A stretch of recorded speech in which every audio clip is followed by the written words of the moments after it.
जिम्मेदारी। नैतिक शिक्षा की कहानी। एक गांव में धनीराम नाम का एक जमींदार रहता था। उसका एक लड़का था जिसका नाम राजू था। धनीराम के पास बहुत सारी जायदाद थी और बहुत सारा धन भी। यह बात उसके लड़के राजू को पता थी, इसलिए वह पढ़ाई में मन नहीं लगाता था।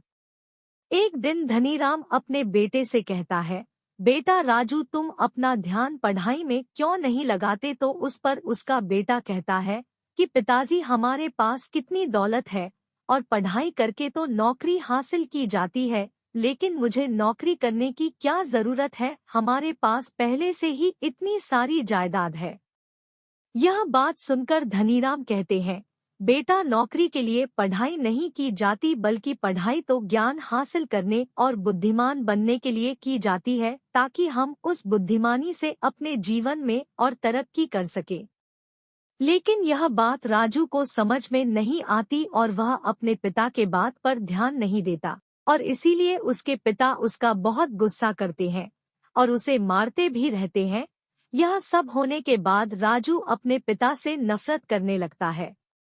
एक दिन धनीराम अपनी बीवी से कहता है कि मुझे अपने बेटे की बहुत फिक्र हो रही है, क्योंकि वह अपना मन पढ़ाई में नहीं लगाता और दिन भर घूमता रहता है, और उसे लगता है कि उसके पिता के पास बहुत दौलत है और उसके बदौलत वह जिंदगी भर आराम से रहेगा। उसे नौकरी करने और पढ़ाई करने की कोई जरूरत नहीं है। यह सुनकर धनीराम की पत्नी कहती है कि गलती हमारी है, हमने ही इसे बचपन से लाड प्यार से पाला है, तभी इसका बदला हमें अब भुगतना पड़ रहा है। धनीराम यह सुनकर बहुत निराश हो जाता है, लेकिन उसकी पत्नी कहती है कि मैंने सुना है हमारे पड़ोस में एक विद्वान आए हैं जो बच्चों को उच्च शिक्षा देते हैं। क्यों न हम राजू को भी उन विद्वान के पास भेजें, ताकि वो वहाँ पर उच्च शिक्षा प्राप्त कर सके और जिंदगी में कुछ बड़ा करे। यह सुनकर धनीराम कहता है, ठीक है, कल सुबह राजू को विद्वान के पास छोड़कर आ जाएंगे। और उसकी माँ राजू से कहती है कि तुम्हें कल उस विद्वान के पास जाना है, क्योंकि हमने यह तय किया है कि तुम उसके पास जाकर उच्च शिक्षा हासिल करोगे। यह सुनकर राजू खुश हो जाता है, क्योंकि वह उसके पिता से दूर जाना चाहता था और अपने घर से भी। दूसरे दिन राजू के माता पिता उसे विद्वान के घर छोड़कर आते हैं। विद्वान की एक पत्नी और एक बेटा होता है। जैसे ही विद्वान को पता चलता है कि जमींदार का बेटा उसके पास शिक्षा हासिल करने के लिए आ रहा है, तो वह अपनी पत्नी से भी यह बात कहता है, और उसके पत्नी कहती है कि हमारा बेटा भी अब बड़ा हो रहा है, उसे भी आपकी शिक्षा की जरूरत है।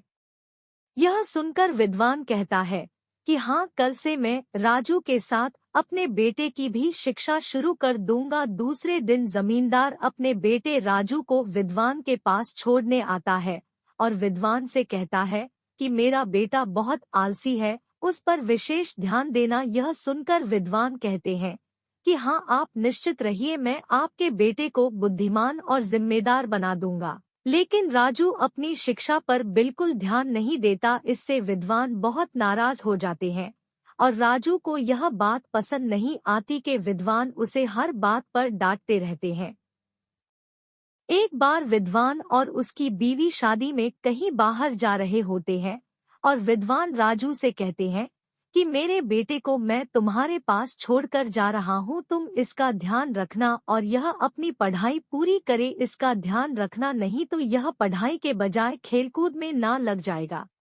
राजू उस लड़के को समझाता है कि वह खेलकूद ना करे, बल्कि पहले पढ़ाई करे फिर खेले, लेकिन वह लड़का मानने को तैयार ही नहीं होता और अपने खेलकूद में लगा रहता है। गुस्से में आकर राजू उस लड़के को जोर से थप्पड़ मार देता है। थप्पड़ खाने के बाद लड़का चुपचाप पढ़ाई करने लगता है, लेकिन थप्पड़ की वजह से उसका गाल पूरा लाल हो जाता है। जब विद्वान और उसकी पत्नी घर आते हैं, तो उसका लड़का कहता है कि मुझे राजू ने थप्पड़ मारा और मेरा पूरा गाल सूज गया। यह सुनकर उसकी पत्नी बहुत भड़क जाती है और उससे कहती है कि तुमने क्या किया? हमने तो तुम्हें जिम्मेदारी सौंपी थी, लेकिन तुमने इसे थप्पड़ मार दिया। यह सुनकर राजू कहता है कि मैंने अपनी जिम्मेदारी निभाई है, यह पढ़ाई नहीं कर रहा था, इसलिए मैंने उसे थप्पड़ मारा, अब वह पढ़ाई कर रहा है। विद्वान अपनी पत्नी से कहता है कि इसने सही किया है। एक समझदार व्यक्ति का और एक शिक्षक का काम ही होता है कि वह अपने शिष्य को समझाए, फिर चाहे उसके लिए उसे डांटना पड़े या मारना पड़े। यह सुनकर राजू को समझ आ जाता है कि उसके पिताजी उसे क्यों डांटते हैं और यह विद्वान उसे क्यों डांट रहे होते हैं। राजू विद्वान से कहते हैं, मुझे क्षमा कीजिए, मुझे पता ही नहीं था कि आप और मेरे पिता मेरे ही भले के लिए कहते रहे थे। आज से मैं बहुत दिल लगाकर पढ़ाई करूंगा और अच्छी शिक्षा, उच्च शिक्षा हासिल करूंगा। उस दिन के बाद वह मन लगाकर अपनी शिक्षा पर ध्यान देता है और अपनी शिक्षा पूरी होने के बाद अपने गांव वापस जाता है और अपने पिता के कारोबार को संभालता है और एक जिम्मेदार व्यक्ति बन जाता है।